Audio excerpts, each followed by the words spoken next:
Somebody messed up. Somebody human messed up. But that's impossible. How could somebody human mess up? Humans are perfect people. All right, now before I get into the message, I'm Mike Camarado. This is Learning God Ministries, and I want to go back to my last video. A couple of weeks back, I think it was video number 116. It was Unorganized Religion, the American Idol. And judging by the feedback, which I never really get feedback other than, okay, way to go, Mike. Okay, that's great message. Yeah, good minute. Okay.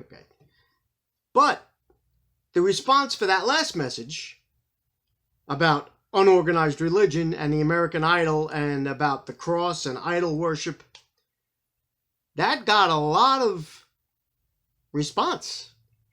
And it's never the response like, way to go. If you do something good, it's like, if nobody says way to go, no big deal. But when you get the responses that there is something wrong with that last message, then whose fault is it but my own? So did I mess up? Yes, I messed up in a way where I wasn't clear about what the message was. And me as a minister, if I'm going to be giving messages to people, if I'm not clear about this stuff, then what good am I ministering? But the people have spoken, and they have let me know where my faults lie. And yes, I'm a human being. My fault lied in not being able to deliver what I want to say about idols and crosses and symbols and the like. And of course, know this. I love all you guys. And without that feedback, I can't make videos like this to sum up what, I'm trying to bring across. Keep in mind, I haven't gotten these messages from Bible study. I didn't wake up one morning and decide over, studying books and stuff that I've interpreted things to be this way. So these are my ideas that I've interpreted, and I'm going to tell everybody that they have to do these ideas. That's called controlling people. And I'm not out to control anyone. I'm out to tell my story, how I got these messages from when I died, woke up with them, and then the Bible, I could go through it now, and it backs up everything that I'm saying. Everything? I don't know. But most of the stuff that I'm questioning myself, I wake up and I say, how could that be? Then I go into the Bible, I search online, it's perfect, rather than poring over a regular Bible, and I don't know how to look through it. You're a minister, you don't know how to look through a Bible? I go online, I do the searches now, and it brings up, almost verbatim what I'm thinking, or what I was told to share with everybody. So that's why I'm doing this. Because I love you. What gives you the authority to tell everybody what to do? Nothing. But if I have an authority as a minister, it's literally to serve you guys and not for me to be overpowering in a ministering position. Because that's not my intent. Never will be my intent. And those that know me, I am so non-confrontational. I don't want any part of any kind of... Then what are you going into ministry for? This is the worst thing you could do. It's going to be constant confrontation. And I know that going in. And again, I'm not here to argue. I'm only here to tell my story. And then you do whatever you want with it afterwards. You could never watch it again. Shut it off and say, this Mike's a quack. Or, maybe he's talking about something that might mean something. I don't know. So here we go. The message last week, a lot of people interpreted my message as to be, don't follow the cross anymore. Don't look at a cross. Don't pray to a cross. Don't have a cross around your neck. Don't put a cross in church. almost like I'm asking everyone to become Dracula and shun the cross. There was a movie, Fright Night, vampire movie, really good one, back in the 80s, when the vampire killer shows the crucifix to the vampire, and the vampire laughs. He grabs the crucifix and he melts it, and he says to the vampire killer, "You have to have faith for that to work." So basically what we're saying is, you could hold this cross in your hand, but if you don't have the faith backing that thing up, this symbol, it's still a symbol, if you don't have the faith to back that up, this cross doesn't work. Actually, the cross never really works. It's the faith in you that works. A lot of people feel that you need to hold a cross, pray to a cross, or pray on rosary beads in order to speak with God. And I'm here to tell you, the message that I received is that is incorrect. If you're thinking about worshiping God or talking to God, you don't need a cross, you don't need a statue, you don't need rosary beads, you don't need rituals. Plain and simple. Now, does the Bible say anything about this? Yes. How do I know? I went on the Percuta thing and I checked it out. Why? Because I'm a dummy when it comes to biblical knowledge. I don't have as much biblical knowledge as people think I studied the Bible. I do read the Bible every day now, but I didn't know anything about the Bible when I heard these messages. I knew about the Bible, I didn't know what it said. So let's go to the drawing board. I'm going to position my seat, and then we're going to see what we got. All right. See, I drew a little symbol. The symbol is the recognition that you're a Christian. If you have a cross hanging in your house, when people come over, or for yourself, you want to be reminded, hey, that symbol means Jesus. Just like a stop sign in the street, that symbol means I got to stop the car.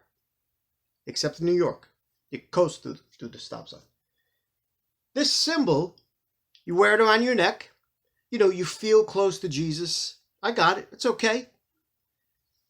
You don't need to worship it in order to get with God and to have him hear exactly what you want to say to God.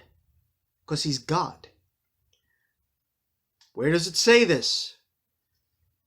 These are just a few of the passages. You could pause the video, write them down. I'm not going to read these to you. But they all have to do with what God says about worshiping idols. In fact, he never even says, forget about what this does say about worshiping an idol. He never says to worship an idol. So on the flip side, this is what not to do. There's also something of what to do. Don't worship idols. That's an idol. It's a symbol. Please understand that this is coming, again, not because I'm telling people to do this. You don't have to listen to me, and it doesn't matter. I'm not here to control anybody's life. Again, would all ministers be guilty of trying to control someone's life? I'm not here to tell you what to do. You could do whatever you want to do. And whether you think it's wrong or right, you pray on it to God and you ask, is what I'm doing incorrect or is it correct? Is it pleasing you? Is what I'm doing in my life pleasing God? Now, if you think that praying with the cross in your hand, now first of all, let me say, the best thing about this whole thing is that you're praying. You're talking to God. You're praying to God. So already that's good. Don't think you need to do this. Don't think you need to do this. The sign of the cross. You don't need to do that to dial up God. He's always there. He always answers the phone.